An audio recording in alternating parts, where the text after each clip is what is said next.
Muita atenção. Por um instante pare tudo o que está fazendo e pense comigo. Pense na porta que você está encarando agora. Aquela porta fechada na sua vida. Pode ser a porta de um emprego dos sonhos, de uma resposta médica, da restauração de um relacionamento ou da realização de um grande projeto pessoal. Imagine que você está com a mão na maçaneta, o coração acelerado, orando fervorosamente para que, ao girá-la, a paisagem do outro lado seja exatamente como você planejou. Agora, e se eu te dissesse que a resposta que você mais precisa ouvir pode ser justamente aquela que você mais teme? Bem-vindo ao canal Demais, o canal de comunicação do pastor Donizete Diniz. Hoje, vamos falar sobre o que existe do outro lado da porta.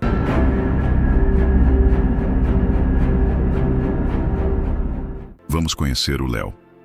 Leonardo, para ser mais exato. Um jovem de 23 anos, cheio de talento e com um sonho que parecia ter sido desenhado pelo próprio Deus.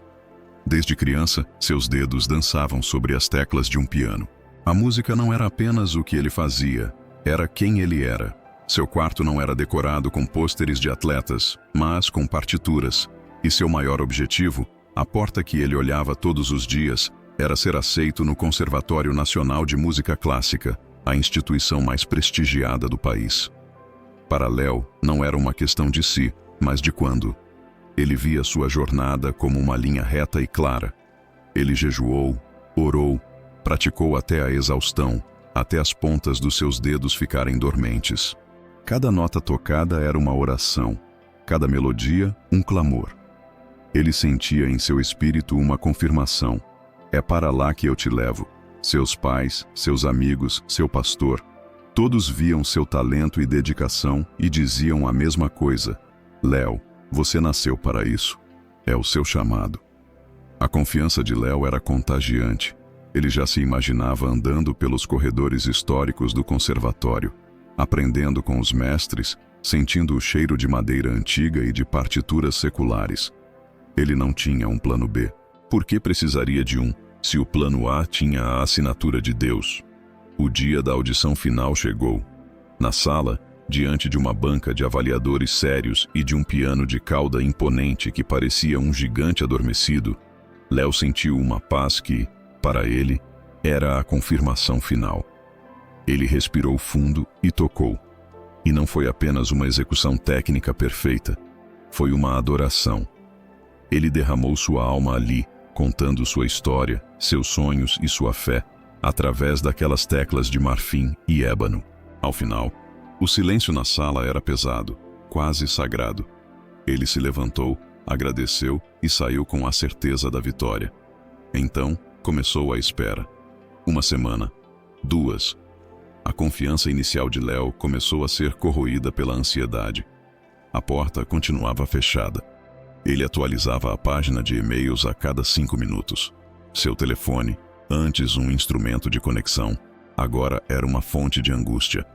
As orações, antes cheias de fé, começaram a soar como súplicas desesperadas. Senhor, lembra-se de mim? A porta, Senhor, está na hora de abrir. Até que numa terça-feira chuvosa, o e-mail chegou. O assunto era resultado da audição, Conservatório Nacional. O coração de Léo parecia querer saltar do peito. Com as mãos trêmulas, ele clicou. Seus olhos não liam, eles devoravam o texto, procurando as palavras parabéns, aprovado, bem-vindo. Mas essas palavras não estavam lá. O que estava lá era um texto educado, padrão, falando sobre o altíssimo nível dos candidatos, e no meio dele, a frase que demoliu seu mundo.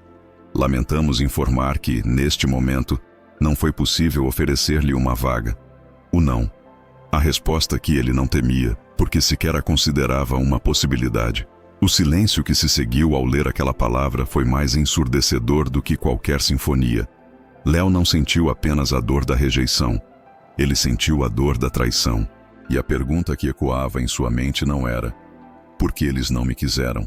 Mas sim: Deus, por que o Senhor me abandonou? A porta não apenas não se abriu, ela foi trancada e a chave jogada fora. Os dias seguintes foram um borrão de desilusão.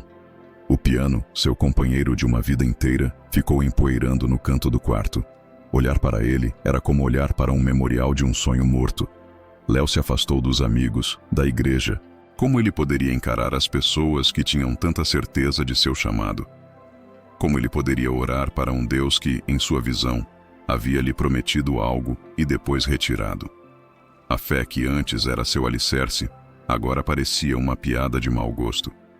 Ele estava do lado de fora da porta, no frio, e sentia que Deus o havia deixado ali, sozinho.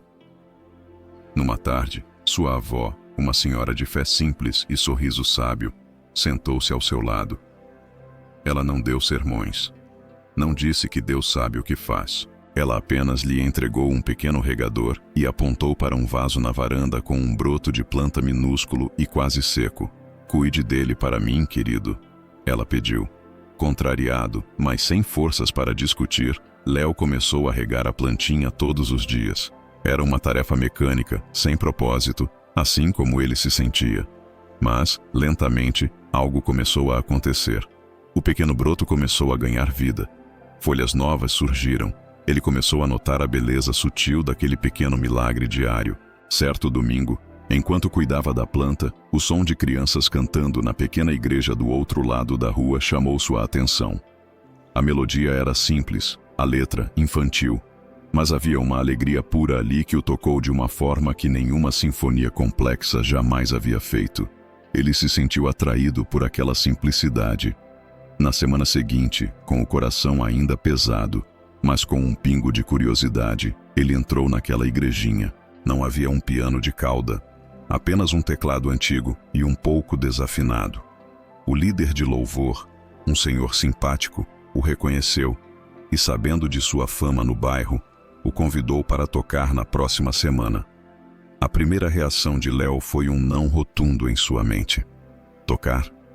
Ali, naquele instrumento inferior para um público pequeno, era o oposto de tudo o que ele sonhou. Era humilhante. Mas então, ele olhou para as faces das pessoas. Eram rostos simples, alguns cansados, outros sorridentes. E ele se lembrou da alegria pura das crianças cantando. E pela primeira vez em meses, ele pensou: e se? No domingo seguinte, com o estômago revirado, Léo sentou-se ao teclado. Ele não tocou uma peça de Bach ou Chopin. Ele tocou os hinos simples que o líder lhe ensinou. E enquanto tocava, algo extraordinário aconteceu. Não havia holofotes, não havia avaliadores, não havia a pressão do desempenho. Havia apenas a música e as pessoas. Ele viu uma senhora na primeira fileira fechar os olhos e chorar baixinho, tocada pela melodia. Viu um jovem bater palmas com um sorriso genuíno. E naquele momento, Léo entendeu. O sonho dele era o conservatório, o palco, o prestígio. Mas o chamado de Deus era tocar corações. A porta do conservatório não era a porta final. Era apenas uma porta. E ao fechá-la, Deus não estava dizendo não. Você não é bom o suficiente. Mas Ele estava dizendo: não é por aí, meu filho. Eu tenho uma porta melhor para você. Uma que você nem sabia que precisava procurar. Léo não se tornou um concertista famoso mundialmente. Mas ele se tornou a alma musical daquela comunidade. Ele começou a dar aulas gratuitas de música para as crianças do bairro, descobrindo talentos em lugares inesperados. Ele compôs canções que falavam da realidade e da fé daquelas pessoas. Ele viu vidas sendo transformadas, não pela grandiosidade de um palco, mas pelo poder de uma melodia tocada com um propósito verdadeiro. A alegria que ele sentia ao ver o rosto de uma criança aprendendo seu primeiro acorde era infinitamente maior do que a que ele imaginava sentir nos aplausos de uma grande plateia. Ele descobriu que o outro lado da porta que ele tanto temeu escondia não a rejeição, mas a sua verdadeira vocação. A porta que Deus fecha na sua frente não é para te punir. Muitas vezes, é para te proteger de um caminho que parece certo, mas que te levaria para longe do seu propósito real. Nós tememos o não de Deus porque o interpretamos com nossa lógica humana, como uma falha, como um fim. Mas na economia divina, o não é, frequentemente, uma ferramenta de redirecionamento. É o GPS celestial dizendo, recalculando a rota para um destino muito melhor. Sua identidade não está no sim que você recebe do mundo. Não está no cargo, no diploma ou no relacionamento que deu certo. Sua identidade está naquele que desenhou o plano. O não que você ouve hoje pode ser a preparação para o sim extraordinário que Deus tem para você amanhã. A questão é: você terá fé para continuar caminhando pelo corredor escuro até que Ele revele a próxima porta? A Bíblia nos assegura em Jeremias 29, versículo 11. Porque sou eu que conheço os planos que tenho para vocês, diz o Senhor. Planos de fazê-los prosperar e não de lhes causar dano. Planos de dar-lhes esperança e um futuro. O não de Deus não é um ponto final. É uma vírgula divina, uma pausa estratégica que Ele usa para alinhar seu coração ao dele, para te levar a um lugar de dependência, onde você descobre que a presença dele é muito mais valiosa do que a realização dos seus próprios planos. Do outro lado daquela porta fechada, pode não estar o que você queria, mas com certeza está aquele de quem você mais precisa. Obrigado por estar conosco, e não esquece, você está assistindo ao canal Demais. Compartilhe essa mensagem. Porque juntos somos mais fortes, juntos somamos mais, e juntos vamos impactar gerações com a palavra de Deus. Até o próximo vídeo, querendo Deus. Se Deus falou contigo e você gostou desta mensagem, deixe o seu like, inscreva-se no canal e ative o sininho para receber novas mensagens. Que Deus te abençoe.